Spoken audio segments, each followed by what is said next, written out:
We have 11s and 12s who still struggle to express themselves in their writing, and we sound like broken records in our moderating sessions. This kid drops evidence without explaining what it means. This kid responds to an evaluate prompt without using any evaluative adjectives. Most commonly, this kid retells the plot without doing any analysis. We say, tell me Lady Macbeth is proud, conniving, and ruthless with a bit of well-chosen evidence. Don't just recount everything she did and call that analysis. So there's this dearth of adjectives, that descriptive language that makes writing pithy and deep. It's a vocab problem. Anecdotally, we reckon it's because our kids don't read for pleasure, and that's borne out by the literature. We may need dozens of exposures to a new word before it's encoded. So kids who don't read will have a limited toolkit. So how are we supposed to respond to that as English teachers? If we are to grab them young and upskill them in time for ATAR, what might that look like? I was intrigued by my year 7s. Their use of descriptive language in our first unit of study was okay. They composed short stories using adjectives to make their settings and characters more vibrant. We taught that explicitly. And on this language features line of rubric, I saw some middling results. They did fine. The next task, responding to short stories, had a similar line for language features on the marking rubric, use of adjectives and complex vocabulary, and they were nearly all in the pits. They improved on the task as a whole, some learning happened, but language features took a dive right after they'd demonstrated some competency. The skills went missing. There's a learning problem here. I wondered, did they think of descriptive words as belonging to the previous unit of work? Did they need to practice them in a responding context to see their usefulness? 7-1's a good group for study because the majority of them have attendance rates above 95%. They're behaviorally really compliant. If I planned an intervention, I figured I could get some good data out of them. So my research posed the question, what happens to students' use of descriptive language features when sentence stems are interleaved into the teaching sequence? The Year 7 novel study was my research period. Long unit, lots of space in the sequence for repeat exposures to the practice I wanted, in lieu of the kind of chapter comprehension stuff we usually do with Year 7s as we work through a novel. I implemented sentence level writing practice. Text comprehension still was broadly the goal, so I was sticking to the unit plan, but instead of answering comprehension questions, 7-1 had to demonstrate text comprehension by completing sentence stems. The sentences were of the type we like to see in responding tasks, analytical sentences, and they could only be completed by accurately selecting adjectives, the descriptive language I wanted to see improvements in. The use of stems to improve sentence level writing is promoted by researcher Judith Hockman, part of a practice she broadly calls the Hockman method, and I modeled my target sentences on what education blogger Tom Needham calls the 3-part explanation. I've linked to both of those sources on our OneDrive. For my data collection, I wanted a diagnostic test. I wanted exit tickets twice a week so I could map the engagement with the intervention tasks, make sure I wasn't pitching too hard.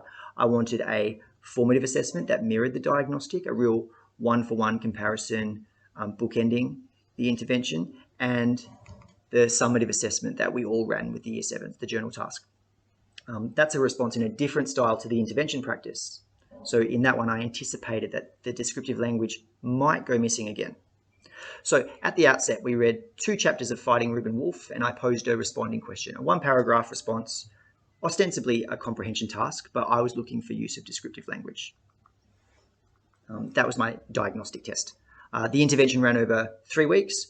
Twice a week, we'd read part of the novel and practice responding to it by completing stems, like these ones, in our workbooks. Our interactive notebooks are a big win for this kind of intervention because when the books stay in class, you can check the success rates at the end of each lesson. I tabulated the data, noting when the stems were completed, partially completed, or failed. Ideally, I wanted to see effortful practice in class, but with high success rates. Collaboratively building a word wall helped in getting most students to task success. And when I released kids to the practice, there was a lot of teacher talk from me, either positively narrating when students used the word wall or by reading out worked or partially worked student examples. So we all had many exposures to what the desired sentences should sound like.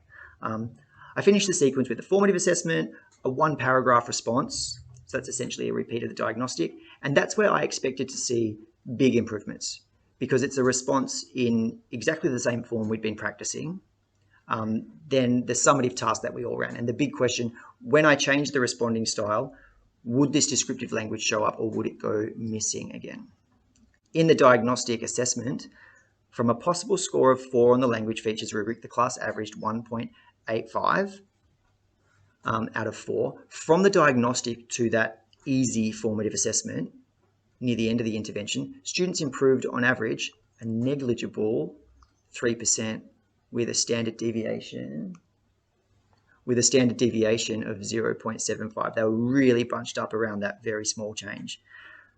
It's comforting that the average didn't come down after the intervention, although this comparison between the diagnostic and the formative was the only data set where I did see declines. 5 students performed worse on the formative than they did on the diagnostic. And the mode of this data set, the most commonly occurring outcome was a change of 0. That means no measured improvement in the descriptive language focus area. Now, most of them wrote much more on the formative task. I'd like to do some qualitative analysis of those samples. I trust they'll demonstrate learning outside of the focus area because it was a whole novel study after all. But still, this was a hard knock outcome for me and pretty ominous because the summative assessment demanded a different writing style. Students were asked to write diary entries instead of short responses of the type we've been practicing. And remember, a change in responding style from one unit to another produced a drop in descriptive language competency. That's the learning problem I'm working with. So I anticipated a gloomy outcome here. Again, though, I was wrong. From the diagnostic to the final summative, students' use of descriptive language improved on average 16.5%. The standard deviation from that mean was 0.65, and the most commonly occurring outcome was a half-mark improvement on the rubric. Now, these numbers need a lot more crunching and comparison to literature. I wonder, for example, if a 16% improvement is comparable to a learning curve that might have happened anyway without the intervention. And what happened in that underwhelming formative result? I thought the task was a cakewalk. I wonder if cognitive load theory has some answers, because in the diagnostic, after all, they were showing comprehension of a couple of chapters, while in the formative, they were synthesizing their understanding of a whole novel.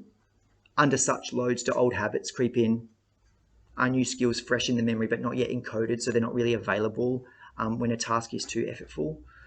Lots to think about. Now, stepping back from the focus area and considering the whole novel study, we averaged 17 out of 30 for the summative task. For the whole year so far, we're averaging 17.9. So landing in that ballpark assures me that this was a good enough way of teaching a novel, studying a novel. And if you're sick of chapter comprehension worksheets, the newness of this strategy could be good enough reason to use it. I've put all my lesson plans, lesson slides on the OneDrive, and you're welcome to them. As an intervention to promote descriptive language use, some efficacy might be suggested by this study. I suspect it's nothing major. Anecdotally, though, I've noticed many of my Year 7s since the intervention have been inclined to ask me, "Sir, is this a good 3-part explanation? Should I use a 3-part explanation in this sentence?"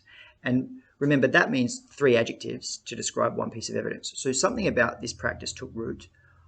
I wonder if there would be more space for this practice to bear fruit in a higher year level. In Years 9 and 10, as we write more short responses and more essays composed of the sentence types modeled in the intervention, I would expect many more opportunities throughout the year to reinforce the use of descriptive language with this very strategy. So repeating these strategies in higher years should be the next stage of this research cycle for me. In fact, I'm already trying it out with my Year 11s.